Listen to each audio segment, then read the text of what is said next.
Hello everyone, my name is Brennan and welcome to Brennan's Crafty Corner.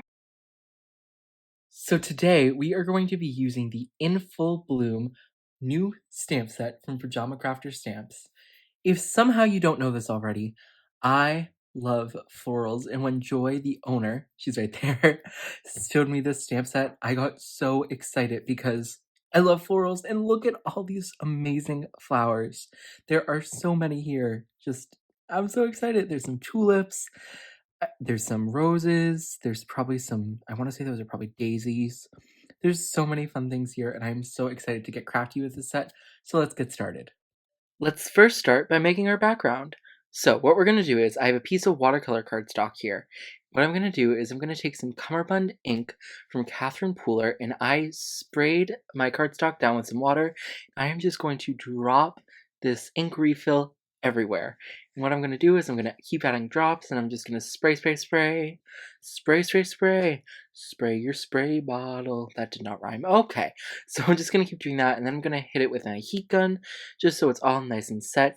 And then I'm going to go in, and then I'm going to add some more drops without putting down more water.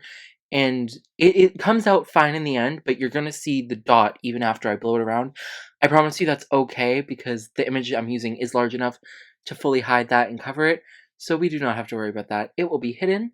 And let's move on to the coloring. I love how this came out. It's so simple, but it's so fun. Okay, so let's get our coloring on now. I'm going to go in with E57 and E55. It looks like I'm going to go in with E31 as well, and that would have looked absolutely spectacular. With the exception of the fact that my E31 is completely dead. So, it died. RIP to the E31. Amazing grace. Okay. What am I doing? Okay, so we're putting the E57 around, and then I'm going in with the E55, and I was going to leave a little room for the E31, but that room, you know what we're going to do with it? You know what we're going to do with it?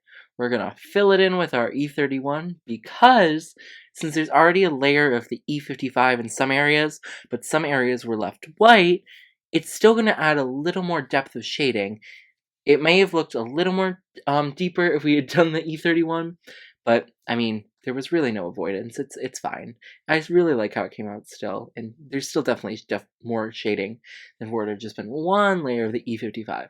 So I'm just going to keep doing that, and the little wheelbarrow is done, except the wheel, which I will eventually do at some point, and I forgot when.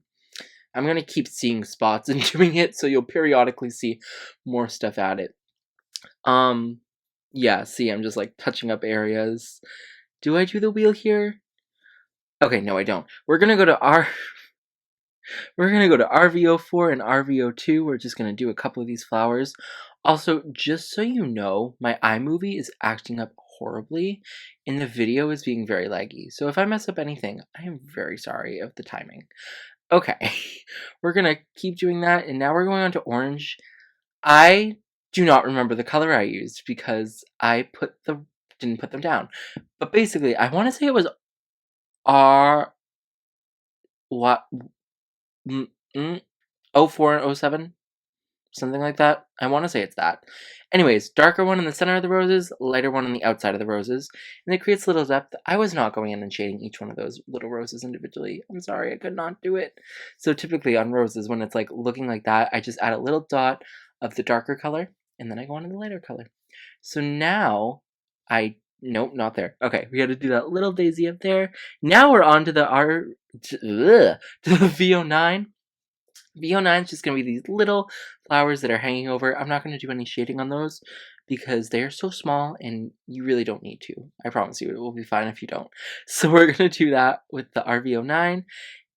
Why am I saying R? No, VO9. And yeah, I'm also going to keep continuously seeing those throughout the video. And now I'm going to go in with V15, and I'm going to do this larger one up here, and I'll also add some V12 in for a little bit of shading. Once again, I think my timing might be slightly off because the iMovie is giving me so much issues. I'm sorry. But we're gonna keep doing this until that flower is done, and then we're gonna keep doing a couple of flowers with the purple. I want to do a bunch of bright colors to stand out against the background, which is pretty bright, but I wanted this card to just be in your face. In your face, people. So we're gonna keep coloring here with our V12. And are we done? Not sure. I think so. What color are we moving on to next? Oh, just more.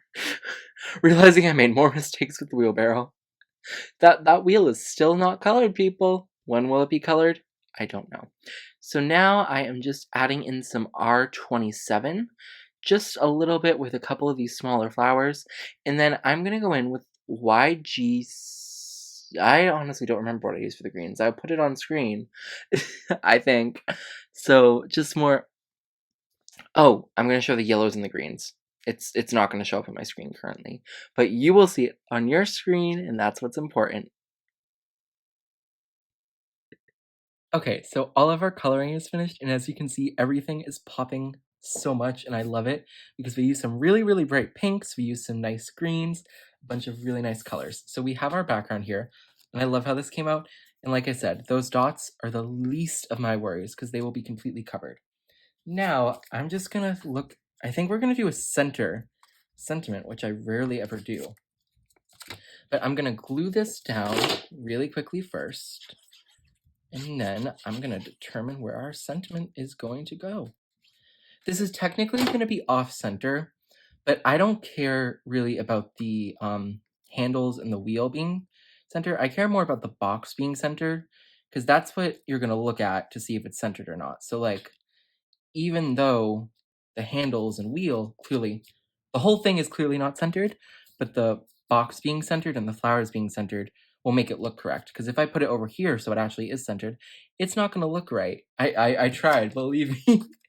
So I think I'm going to stamp that happiness is the first sign of spring, and then we will be done. Okay, so I have the happiness is the first sign of spring centered in my Misty, and then I'm just going to take my finger and rub it. It's suggested that you rub all stamps that are brand new just because there can sometimes be residue left from when they're made. We're going to use our VersaFine Clear Black Nocturne ink. I could emboss with this, but I don't think I'm going to.